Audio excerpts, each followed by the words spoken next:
Hello everyone and welcome back to another tutorial. Today we're going to see how to verify your Bitget account.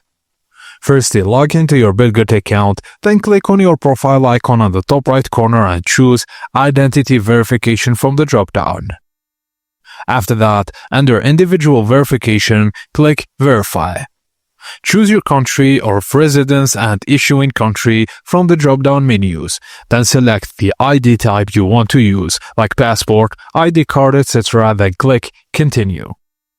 Now fill in your full name exactly as it appears on your ID. If you have a middle name, enter it after your first name and double check that everything matches your documents before continuing.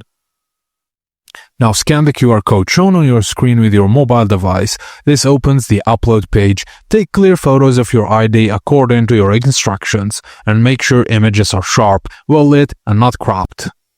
Follow the on-screen prompts to a face scan. Use a plain background, good lighting and avoid hats or glasses. Then keep your face centered and complete the actions requested, such as turning your head or blinking. Now once everything is uploaded, your application status will show under review. Bitget will send you an email notification once your verification is approved or if more information is needed. Thank you guys for watching and please don't forget to like and subscribe for more.